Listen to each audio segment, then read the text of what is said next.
about the performance evaluation report.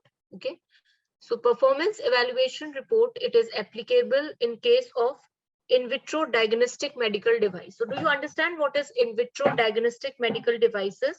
So in vitro diagnostic medical devices are the devices which are used to diagnose any disease, like we take the blood sample or we take any sample out of the body, and then the instruments or the kits which are used for diagnosing any particular parameter or any particular biomarker. So that is known as the in vitro diagnostic medical devices.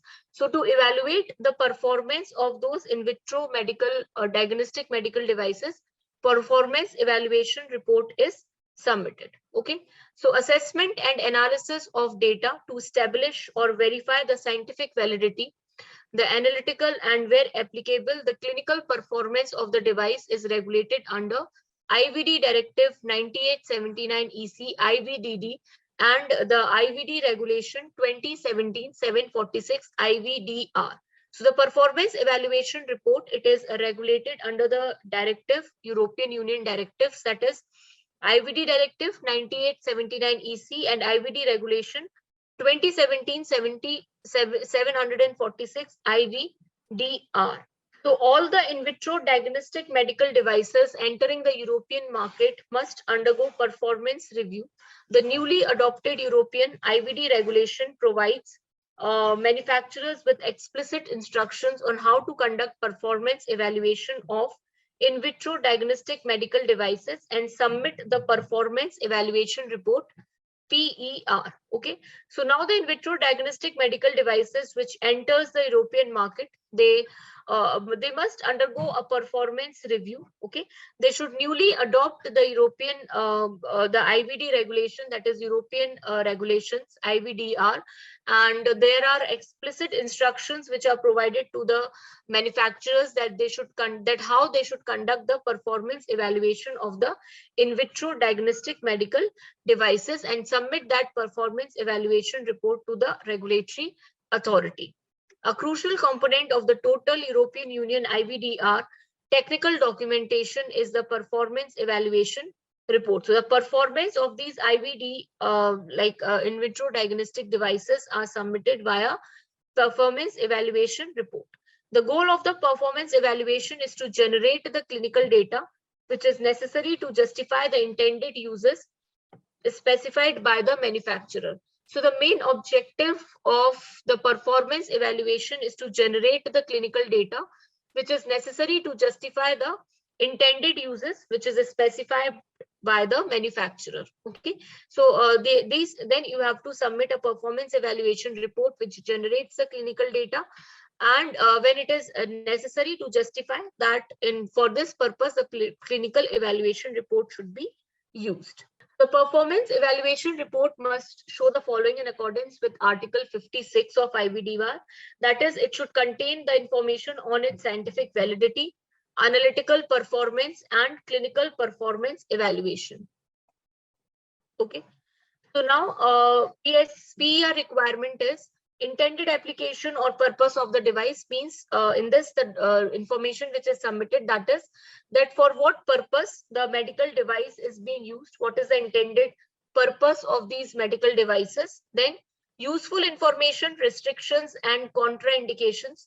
So what are the useful information, what are the restrictions, and what are the contraindications related to the use of the medical device, then supported by the performance assessment and general safety and performance requirements, that is GSPR. So this information is supported by the performance assessment, okay, like how the device is performing, and the requirements which are specified for it, that is GSPR, that is general safety and performance requirements. Okay, a list of the device recorded evidence, like any evidence is there if related, which is related to the assessment or clinical evaluation of the medical device, then it is presented. Then performance requirements for the IVD. So what is the performance requirements of the in vitro diagnostic devices, that is IVD. Okay, an explanation of the state of art at the moment. State of art means at that particular moment, the updated information, like how the device is, that is the explanation of the state of art, then parameters for benefit risk ratio. So what are the parameters which are followed to evaluate the benefit risk ratio? A list of the analytical tests conducted at the benchmarks utilized. Okay, so to reach a benchmark, what are the analytical tests which are conducted? Okay, then envisioned target patient population, in which target patient population this diagnostic device is being used. To be utilized markers or analytes, what are the markers, what are the analytes which are used in along with this performance, along with these IVDs, and what are the fundamental principles of software decision making, if any software which is being used along with that device. So what is that device and what is the fundamental principles which are used to decide that which software will be used. Then what is the format of PER? So in this, first you have to provide the list of abbreviations. Then after that, you have to provide the information about the product name. So about the product. So first you have to write the name of the product and what is the product version. Then basic UDI, that is the unique identification number or any ID is there, so that you have to provide. Then UMDNS code. So UMDNS code is the code which is provided by, so actually it is a computer coding system which is used for the medical devices. So a UMDNS code is provided, so that you have to give.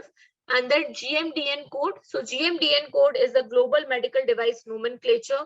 So they also gives a code that this organization is also gives. According to this, a code is also given to the medical device, so that you have to write. Then relevant documents. So relevant documents you have to submit, that is a performance SOP performance evaluation. So what is the SOP? What is the standard operating procedure to evaluate the performance of that medical device? Then performance evaluation plan. So what is a plan? How the performance of that medical device will be evaluated. So what is that plan? So that information is provided. Then intended use, then you have to copy paste the intended use of the device here. So means as it is mentioned in the device with the device document, that what is the intended use, for what purpose this device is being used. So exactly in the same way, you can copy paste the information related to the intended use of the medical device. Then risk analysis. So you can copy paste the summary of your risk analysis report here. So what is the risk analysis? Whatever the risk analysis report is made in earlier only related to the use of the medical device. So in that information can be exactly copy pasted here. Then medical context and the state of art. So in what medical context the device is being used and what is the state of art? State of art means that state of art means the information which is relevant or which is the updated information at that particular instance which is available related to that medical device. So that is the state of art. Then medical context, and then so in separate heading you have to provide the medical context and the state of art. Next you have to provide information about the scientific validity. So the scientific validity which is available from the literature search method, that you have to provide. Then scientific validity which is available, then you have to give the literature search results, and then you have to explain the literature search conclusion. Then after that you have to give information about the analytical performance of that medical device. So in the same way you have to write the analytical performance, that what is the method which is used for analyzing the analytical performance or to evaluate the analytical performance. Then what are the result which is obtained after the analysis or evaluation done to evaluate the performance of the medical device. And after that you have to give the clinical information about the clinical performance. So what is a method which is used to evaluate the clinical performance of the medical device, and then after that you have to provide the results, and then conclusion, and then date and signatures of the evaluators are given. Okay, so this is a format of a PER performance evaluation report. Okay, got it?